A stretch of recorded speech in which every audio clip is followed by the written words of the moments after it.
বৈষম্যমূলক detail area plan ড্যাব বাতিল, ইমারত নির্মাণ বিধিমালা ২০০৮ পুনর্বহাল সহ ২০ দফা দাবিতে রাজুকের প্রধান কার্যালয় ঘেরাও করে কর্মসূচি পালন করছে Dhaka city land owners association.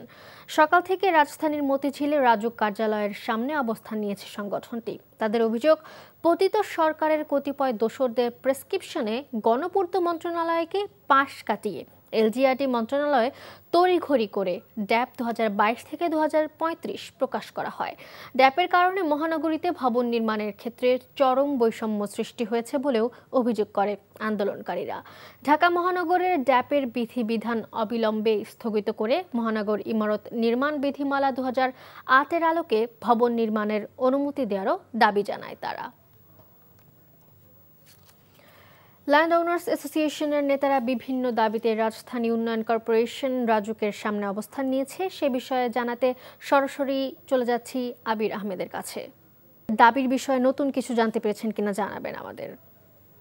আমরা ভূমির মালিক, আমরা কোথায়? এই ঢাকা শহর আমাদেরকে ভূমির মালিকদেরকে ডাক দিয়ে আপনারা কোন লোকদেরকে নিয়ে তার সাথে তাদেরকে নিয়ে মিটিং করে আজকে দেশ সংশোধনের জন্য বসেছেন? আমি বলতে চাই, আপনি দেখতেই পাচ্ছেন আন্দোলনকারীরা এখন পর্যন্ত এখানে অবস্থান নিচ্ছেন। তারা যেটি বলছেন যে ড্যাব বাতিল এবং নতুন করে সংশোধন এবং ইমারত নির্মাণের ২০০৮ সালে যে বিধিমালা, সেই বিধিমালা পুনর্বহলের দাবিতে তারা এখানে অবস্থান নিয়েছেন। সকাল ৯টা থেকে কিন্তু তারা এই যে মতিঝিলের রাজুকের যে প্রধান কার্যালয়, এখানে তারা ঘেরাও কর্মসূচি পালন করছেন এবং কর্মসূচিতে ভূমি মালিক, প্রকৌশলী, আবাসন খাত সংশ্লিষ্ট সহ এখন পর্যন্ত কয়েকশো ব্যক্তি অংশ নিয়েছেন। তাদের অভিযোগ, নতুন ড্যাবের কারণে ২ লক্ষাধিক জমির মালিক ক্ষতিগ্রস্ত হয়েছেন।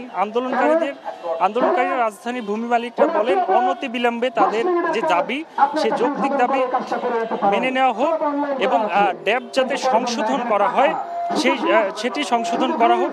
এর আগে তারা যেটি আরো অভিযোগ করছেন যে এর আগেও তারা বিভিন্ন সংবাদ সম্মেলন করেছেন এবং রাজুকে তারা চিঠিও পাঠিয়েছেন, কিন্তু তাদের এই যে ড্যাবের যে সংশোধন, সেই সংশোধনটি এখনো করা হয়নি, যার কারণে তারা এই রাজুকের প্রধান কার্যালয় ঘেরাও করতে বাধ্য হয়েছে এবং যতক্ষণ পর্যন্ত তাদের দাবি মেনে না নেওয়া হবে ততক্ষণ পর্যন্ত তারা এখানে অবস্থান নেবেন এবং দাবি মেনে না নেওয়া হলে এরপরে তারা আরো কঠোর কর্মসূচি পালন করবেন। আরেকটি বিষয় জানিয়ে রাখি যে তারা এই সড়কের পাশে অবস্থান নেওয়ার কারণে কিন্তু তেমন যানজটের সৃষ্টি হয়নি, তবে যারা পথচারী রয়েছেন তারা কিছুটা ভোগান্তির শিকার হয়েছে।